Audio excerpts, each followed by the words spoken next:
भारतीय मौद्रिक नीति है ना, भारतीय मौद्रिक नीति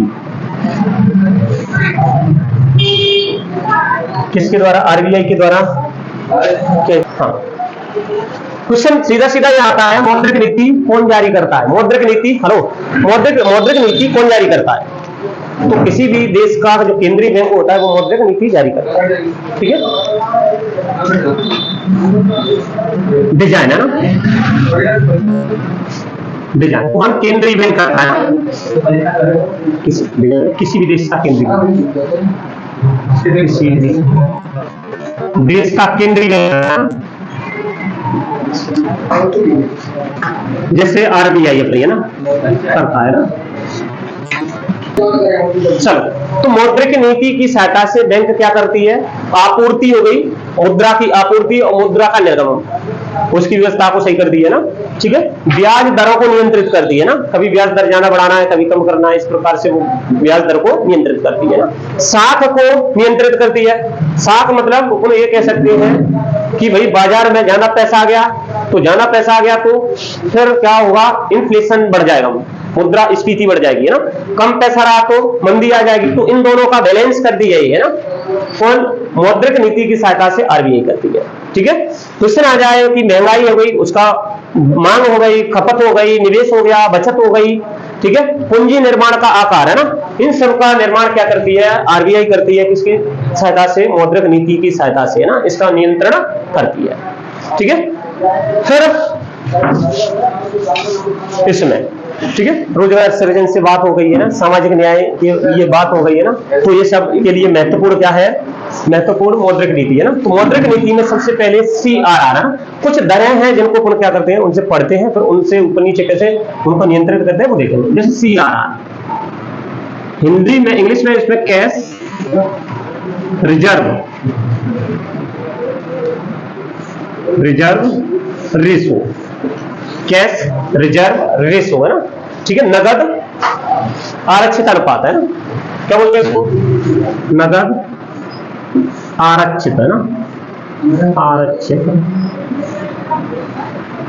अनुपात, नगद आरक्षित अनुपात है। हाँ,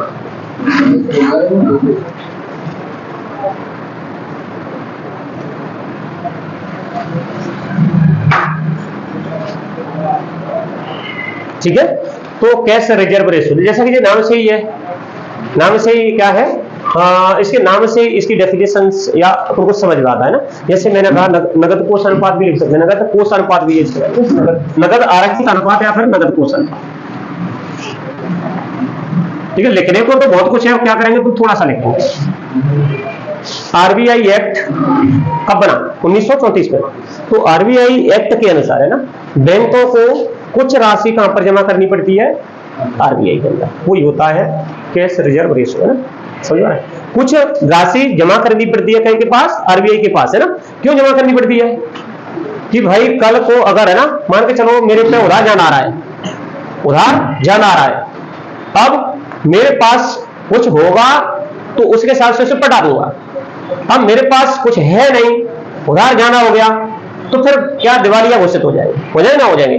तो मतलब एक तरह से वो क्या है, गारंटी के रूप में रखती है लायबिलिटीज को देखकर है। लायबिलिटीज का मतलब होता है देनदारी है ना, कितनी देनदारी है। तो बैंक के पैसे भी देनदारी होती है कि नहीं होती? होती है कि नहीं होती है? बैंक में देनदारी होती है, मतलब किसी ने पैसा जमा किया तो वो देनदारी तो हुई, किसी ने कभी ना कभी तो बैंक को देना पड़ेगा पैसा है ना, लौटाना पड़ेगा ग्राहक को है ना, वो देनदारी। उसको देखते हुए क्या कर दिया आरबीआई एक्ट 1934 के तहत कुछ बैंकों का पैसा आरबीआई के पास जमा होता है कुछ परसेंट में ना, उसको नगद आरक्षित कोष या फिर नगद कोष अनुपात या फिर कैश रिजर्व रेशो कहते हैं ना। ठीक है, तो इसमें 2 लाइन लिखेंगे बस है ना। CRR के तहत बैंकों को है ना पैसा किसके पास? आरबीआई के पास जमा करना, आरबीआई के पास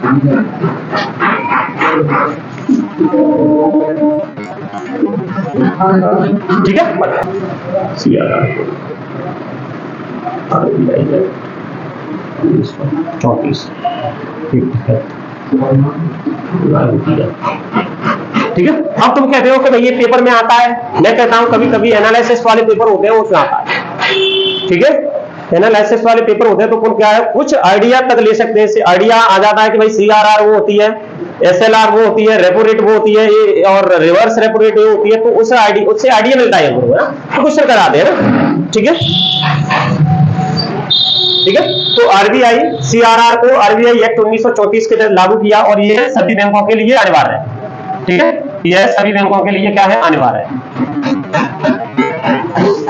बैंकों के लिए ठीक है, क्योंकि डेट लिख दे, इनका रेट है, रेट क्या चल रहा है पर बाद में देखेंगे। स्ट्रेचर लिक्विड रेशो है ना, ठीक है। इसमें दूसरा SLR, दूसरा पार्ट SLR है ना, स्ट्रेचरी लिक्विड रेशो। ठीक है, नाम है स्ट्रेचरी लिक्विड रेशो ना, वैधानिक तरलता अनुपात है ना,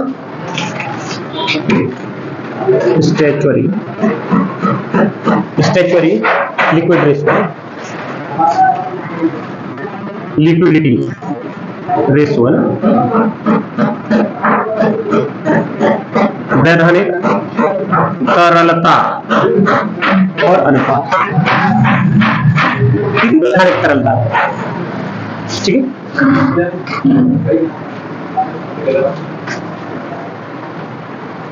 अब ये पैसा खुद बैंक को भी रखना पड़ता अपने पास। CRR कहां, RBI के पास कुछ पैसा जमा करना पड़ता, कुछ निश्चित पैसा है ना। हाँ, RBI के पास कुछ निश्चित पैसा जमा करना, ये खुद के पास ही रखना पड़ेगा इतना। अगर इनमें इम्बैलेंस हुआ तो बैंक नहीं चल पाएगी, मुद्रास्फीति नहीं, दिवालिया ही हो जाएगी। वाणिज्य बैंक है ना, वाणिज्य मतलब व्यापारिक बैंक, सरकारी बैंक है ना, तो वो क्या करती है, कुछ पैसा अपने पास जमा रखती है, उसको बोलते हैं वैधानिक तरलता अनुपात है ना, कुछ अनुपात में ना। जैसे कि अपन देखें तो 1949 के अनुसार अभी कितना बैंकों के पास जितना पूरा पैसा, उसका 18% पैसा उससे अपने पास जमा रखा है। समझ में आ रहा है? बैंकों की ये मान लो कितना पैसा है, कितना भी हो उसका 18%, जैसे 100 करोड़ बैंक, 100 करोड़ की बैंक हो गई, इसमें से कितना 18 करोड़ ये लिक्विडिटी रेशो में रखना पड़ेगा। ठीक है, जिससे उसके दिन प्रतिदिन के जो डेली रूटीन काम होते हैं, शॉर्ट टर्म के काम होते हैं, उनको भरपाई ये इससे कर सके ना। ठीक है, इसमें लिख लेंगे, वो कैसे लिखेंगे, बैंकों को अपने पास। ठीक है, कौन सी वहां पे डेफिनेशन लगेंगे, एक अधिक जानकारी के लिए आते नहीं है, लेकिन वो को एनालिसिस करने आ गया तो उसमें कर सकते हैं ना, जानकारी होनी चाहिए। बैंकों को अपने पास गोल्ड, ठीक है, plus government securities, government approved security,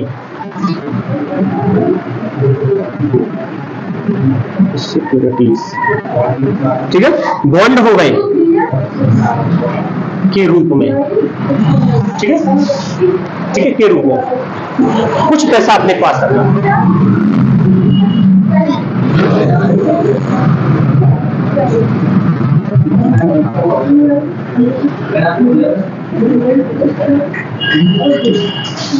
समझ में आ रहा है?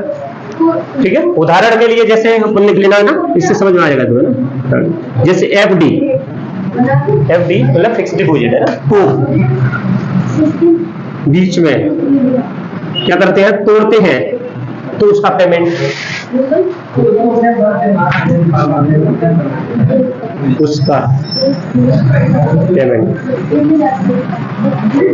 SLR से बैंक कर सकता है। ठीक है, गवर्नमेंट अप्रूव्ड सिक्योरिटी है ना, सिक्योरिटी होती है, अपन कह सकते हैं पत्र होते हैं, प्रोविजनरी पत्र होते हैं, प्रोविजनरी पत्रों के साथ ऐसा करके उस पर रुपया होता है ना, उनको भी कोर्ट वहां से भी दे सकती है।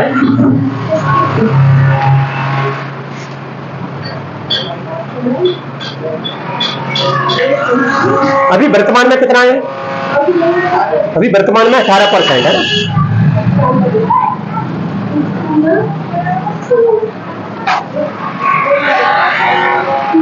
ठीक है, जैसा कि मैंने बताया कि सरकारी प्रतिभूति है ना, हिंदी लिखना है तो सरकारी प्रतिभूति लिख लेना ना, सरकारी प्रतिभूति,